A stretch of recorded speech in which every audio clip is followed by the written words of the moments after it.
Shalom à tous, salam alaikum. Je commençais cette vidéo par la parole énigmatique du Christ à Nicodème, quand il lui a dit « Aucun homme n'est monté au ciel, sauf celui qui est descendu du ciel, le Fils de l'homme qui est au ciel. Aucun homme n'est monté au ciel, sauf celui qui est descendu du ciel, le Fils de l'homme qui est dans le ciel. » Médite là-dessus. Donc, dans cette vidéo, on va continuer sur le sujet de la nouvelle naissance et comment ça se passe par la méditation. Et je vais faire allusion à un passage de 1 Corinthiens chapitre 15, nom de Paul, mais avec la version araméenne. Et après, je vais parler des instructions du Bouddha. Là, ils vont dire rien à voir. Attends, calme-toi. Calme-toi, mec. Respire. Respire. Hein, c'est l'instruction de Jésus à Nicodème. On l'a vu dans la dernière vidéo. Respire, mec. Bon, allez. Alors, dans 1 Corinthiens chapitre 15, donc dans la version araméenne, il est dit que, et là je vous fais un petit résumé, parce que si je vous lis, ça va prendre trop longtemps, hein, et vous allez vous endormir. Je vous mettrai la référence si vous voulez aller lire vous-même les textes. Vous pouvez trouver la version araméenne. Donc il y a le texte araméen et la traduction en anglais, online, et vous pouvez même traduire en français. Donc dans la version araméenne, il est dit que le corps physique, c'est le véhicule de l'âme. Et l'âme, en araméen, on dit nafasha. En arabe, on dit nafs. C'est très proche ces langues-là, donc on dit nafs en arabe, nafasha. Et nafs, en arabe, ça veut aussi dire l'ego. En fait, c'est la personnalité. Hein, donc, il y a plusieurs étapes dans l'évolution de l'âme. Dans le Coran, on nous parle de l'âme qui ne s'est pas repentie, donc c'est l'ego à fond la caisse. Après, on nous parle de l'âme repentie, et après, on nous parle de l'âme apaisée. Donc, Paul nous dit que ce corps physique, c'est le corps de l'âme, de la nafs, de la nafasha. Et donc, la nafasha peut avoir plusieurs existences dans plusieurs corps. Cette nafasha, en fait, il compare ça à une graine. C'est comme une graine qui est plantée. Il y a des graines qui sont plantées dans l'univers. Donc Dieu, le Père Tout-Puissant, la source de l'univers, plante des graines. Et donc cette nafasha peut avoir plusieurs existences dans plusieurs corps différents. Des corps terrestres, d'animaux, d'hommes, des corps célestes, c'est-à-dire des corps d'anges, et même donc le soleil, la lune, les étoiles, tout ça, ce sont des êtres vivants finalement qui ont des corps aussi, qui ont des avec un âme et un corps quelque part. Les étoiles ont aussi des âmes. Donc maintenant, l'âme, dans son corps physique, est appelée, dans le Nouveau Testament, le premier Adam. Le premier Adam. Adam, ça veut dire l'homme en hébreu, en fait. Donc, l'âme avec son corps physique, sa personnalité, c'est le premier Adam. Et après, tu as le second Adam. Le but, c'est de parvenir au second Adam. Donc, le second Adam, c'est un ruha. Donc, en hébreu, ruach, en arabe, ruh. Et là, en araméen, il nous est dit que c'est un ruha. Donc, le second Adam, c'est un ruha, c'est-à-dire un esprit ou un souffle qui donne la vie. Et il existe un corps spirituel propre à ce ruha. Il y a un corps de souffle, un corps d'esprit. Et ce ruha, en fait, ça vient directement de Dieu. C'est la partie divine en nous, c'est-à-dire la partie qui n'a ni commencement ni fin. Et c'est ça qu'il faut chercher, c'est ça qui donne la libération. C'est pour ça que le Christ a dit de chercher ça, parce que il est nécessaire pour voir le royaume de Dieu de naître de nouveau par le Ruha, par l'esprit, ou le souffle.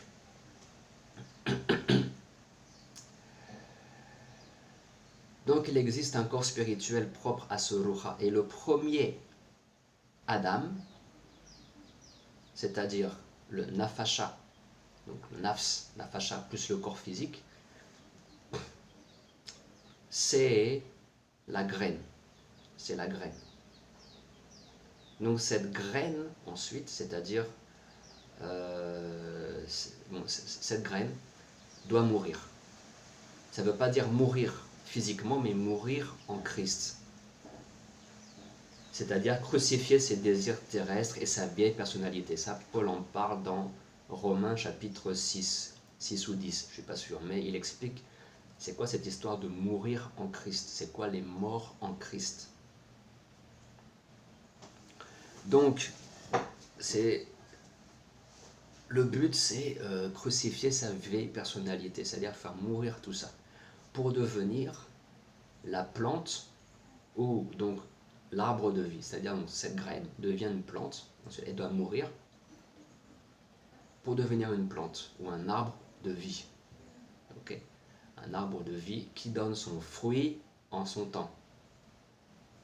Okay, donc qui donne la vie. Puisque ensuite, toi, tu peux, une fois que tu as réalisé ça, tu peux donner ça aux autres. Voilà, comme le Bouddha, comme le Christ, Krishna, ces êtres très éveillés ont donné ça à d'autres. Il n'y a pas eu que eux. Okay, il y a eu beaucoup d'êtres éveillés, connus ou peu connus dans le monde. Donc ça, c'est un truc qui se transmet après. C'est un truc qui se transmet. C'est contagieux, et c'est une bonne contagion. C'est une très bonne contagion. C'est la meilleure des contagions, en fait. Donc il faut devenir cet arbre de vie, c'est-à-dire, il faut devenir ce Ruha, avec son corps de Ruha, son corps de souffle. Et c'est là qu'est le lien mystique. Il y a un lien mystique entre la Ruha, esprit, ou la nature divine en nous qui n'a ni commencement ni fin, et le Ruha qui est le souffle. Car dans l'ancienne spiritualité, on parle du corps du souffle, c'est-à-dire de l'inspiration et de l'expiration. Dans l'Ancien Testament, il y a les mots Ruach, donc ta Ruach et Neshama qui désignent le souffle. Et ces deux mots, dans l'Ancien Testament, c'est toujours interchangeable. Mais en fait, Ruach, ça fait plus référence à la conscience, et Neshama, c'est le corps ou le véhicule de la Ruach, en fait. Ça fait plus référence au souffle. Donc on peut traduire Ruach par esprit, conscience et souffle. Maintenant, ayant parlé du corps du souffle, de ce corps spirituel, qu'on trouve donc mentionné par Paul dans le Nouveau Testament, maintenant il faut savoir que dans ses instructions, le Bouddha demande de méditer sur ce corps de souffle, qu'il appelle le corps dans le corps. Et tout ça, c'est pour atteindre la libération, le nirvana. Nirvana, c'est un état où tu n'as aucun désir. Donc tu es libéré. Nirvana, ça veut dire qu'il n'y a pas de feu. Parce que le désir en toi, la passion, pour quoi que ce soit dans ce monde, engendre un feu à l'intérieur. Donc le but, c'est d'arriver à cet état de nirvana, de paix totale, mec.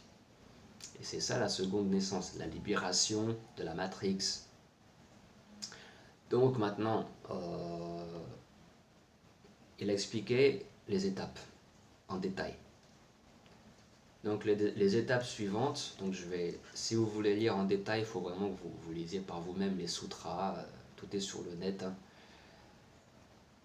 Mais je vais résumer un peu. Donc les étapes suivantes se font en étant totalement concentré donc sur le mouvement du souffle et sans être identifié. Il ne faut pas être identifié, il a dit le Bouddha, il ne faut pas être identifié à l'âme, et même pas au ruha. Tu penses même pas à ça. Il a bien expliqué. Il faut que tu t'identifies à rien. En fait, tu penses à rien, tu es sans pensée, dans ton état naturel.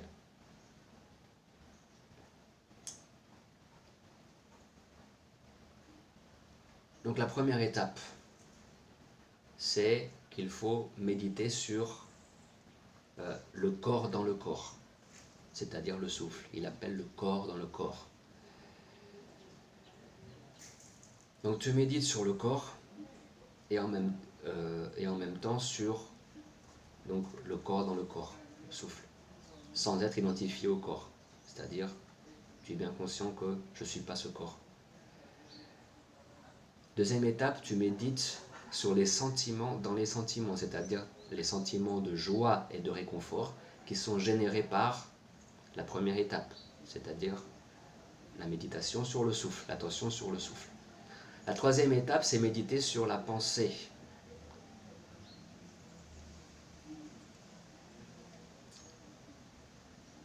La pensée immobile. Ou la pensée sans pensée, la conscience sans pensée. Donc tu médites sur tu fais attention à tes pensées, sans t'identifier à tes pensées. Je ne suis pas ces pensées, ça vient même pas de toi. Si tu t'identifies, tu dis, tu penses que tes pensées viennent de toi, que c'est... Non, considère ça comme un programme en fait. C'est comme t'es dans un programme.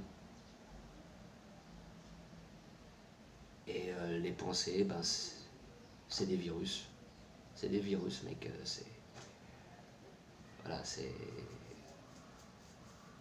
des distractions qui te font, mordre à l'hameçon, quoi. Tu vois. Donc médite sur la pensée. Après, la quatrième étape, c'est qu'il faut méditer sur les phénomènes et la vanité des phénomènes.